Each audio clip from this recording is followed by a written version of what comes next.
Yeah, riser of the week in your wide receiver rankings. Who have you got, big fella?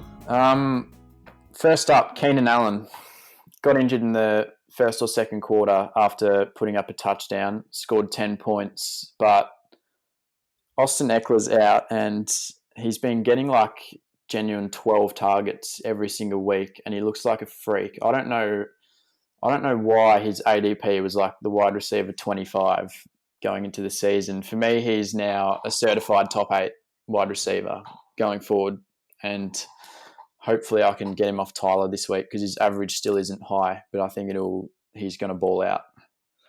Yeah, I definitely like that pick. And I think we saw when he got injured how much Herbert went to Mike Williams. I think as a young quarterback, inexperienced guy, you'd like to just target one bloke. And I think obviously Keenan Allen will be that guy. Hopefully his injury is nothing substantial, nothing that's going to see him like affected in the following weeks. But yeah, definitely spicy. My main riser of the week was Brandon Cooks. I was actually a bit higher than most on Brandon Cooks going into the season, and he's been very disappointing to this point so far. I don't think he's had more than 5 targets in a match over the first 4 weeks, but Bill O'Brien gets sacked, Cooks gets 12 targets, 8 receptions, 1 touchdown. It was against the Jags, so that it does have to be taken with a grain of salt, but they have a very easy run of fixtures coming up, and he's receiving balls from one of the best quarterbacks in the league in Deshaun Watson. So, and Cooks has shown that he is a very good wide receiver over the last, 5 or so years. And yeah, I really like Brandon Cooks. I'm not sure what's happening with Will Fuller, but hopefully Cooks becomes the main man and can keep putting up numbers like that because yeah, that's pretty spicy from the Cookster. Might pick him up off the waivers. Maybe a little bit of a John Brown for Brandon Cooks waiver claim from Cork coming rider. How'd John Brown go today?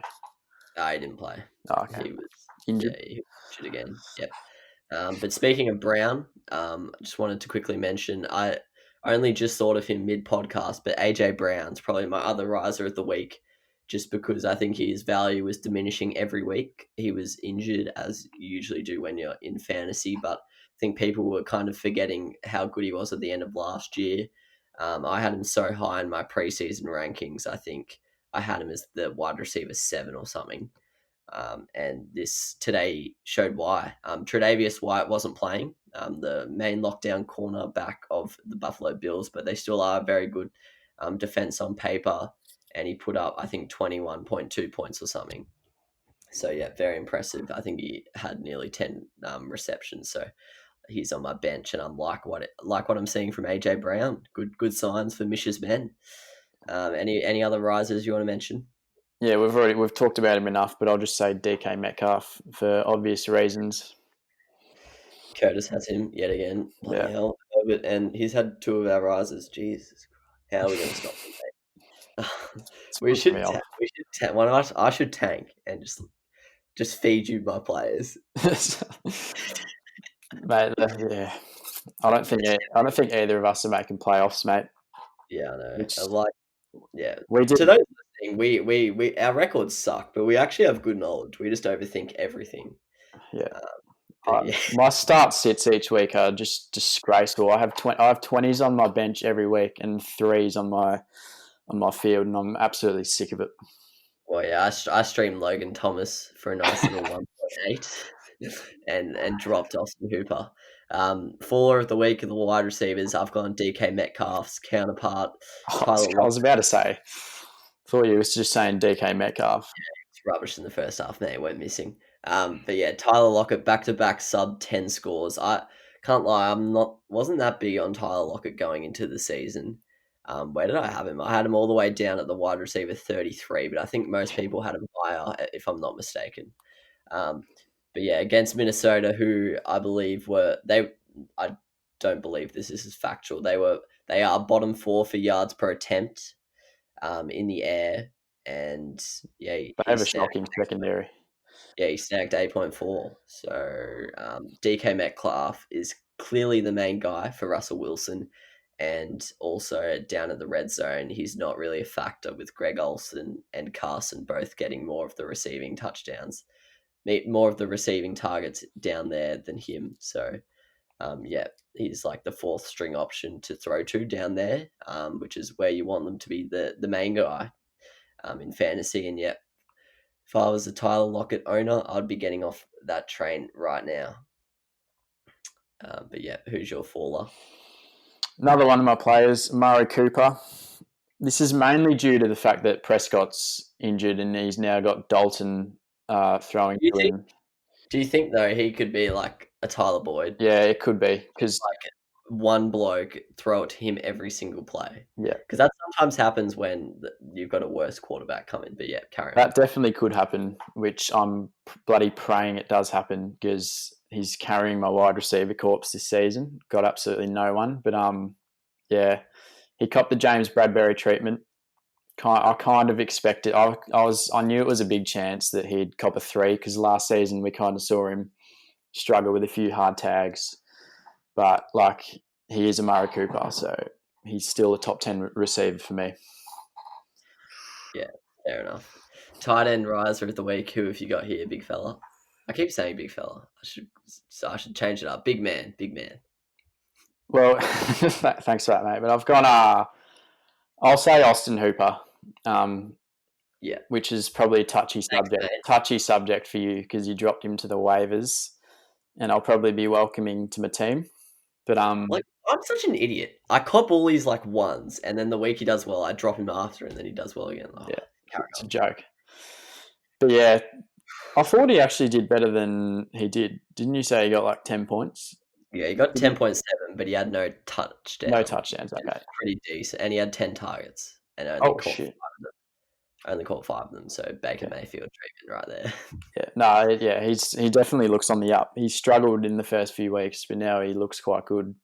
And Yeah, Baker's starting to find him a bit. So just purely because I had him so low before this week, he's a riser. yeah. I still like. I actually was lower than most going into the season, but I had him as the tight end 10. But I think everyone jumped off the bus so quickly. But it's like it's his first match in a new team. Like I think it was always going to take a while. So that's why I was patient at the start, and then I just dropped him just because I needed a tight end to play because Jared Cook was injured, and I thought he'd struggle against the Colts, who had at that point had only conceded 1.8 points per match against a tight end. So I thought he would stink it up, but yeah, he did well. Might have a bidding war for him on the waiver wire, mate. My other riser, look, I need him, mate. this was a bit of a rush decision, but Jonnu Smith, 2 TDs this morning against the Bills, had 21 points overall. He's slowly becoming a favourite of Tannehill. It has to be mentioned that Humphreys and Corey Davis both weren't playing, so that definitely is boosting like his point potential. So when they come back, his scoring might take a bit of a hit, but yeah, that's good signs that he's his main TD target. And yeah, Johnny, if you're struggling or with the buyers approaching, if one of your tight ends has a buy, definitely a good streaming option is Big Johnny. You were on the bandwagon early, but you decided to drop him. But that's okay. Thanks, mate. And, all right, who's your faller of the week? Zach Ertz again. At this, He's had one catch for 6 yards, I think.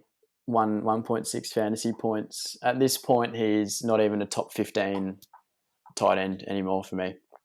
The bloke's just washed. I think it's just the fact that he's washed. Like I can't see any other reason why he's doing this. I think he's just Yeah, past it. it has to be the only reason. The only thing is, the only positive is Jeffrey and Jackson come back. They could be coming back this week, so there might be more attention go out wide, and then there might be more room up the middle. But yeah, that's not. Do Potential. you know what his snap count's like? No, I haven't checked them yet, but Yeah, yeah, I don't know. it's definitely worrying. And I'm sure a lot of Zach Ertz owners paid a high price for him. And Yeah, yeah, he's not really delivering at all, is he? My faller of the week is Dalton Schultz. Dak did go down, so that could have been a factor, but he was rising pretty much every week until this one, and he was only targeted 3 times for 1 catch. And yeah, they scored like 36 or 7 points or something, and for him to only have 1 catch in a pretty good offensive performance, that's a worry. Because like when someone does bad and the team's only scored like 10 points, you're like, oh well, that's probably why they just couldn't move the ball with anyone. But yeah, it looks like Schultz has kind of gone down in the pecking order in terms of targets. But we'll see. Dalton, that's a new chapter of the Cowboys. We don't know who he's going to like to throw to, so that's a wait and watch, that one. But yeah, probably wouldn't have him as your tight end one if I was to be honest. Any other tight ends you want to mention? Yeah, Tyler Higbee. Similar with Ertz, he's just been shocking this season after doing really well in the second half of last season. And I think he scored either 4 or 6 this week on like 3 catches. So he's pretty much in the irrelevant realm as well. It's a miracle! Oh yeah! What about that one? Unbelievable!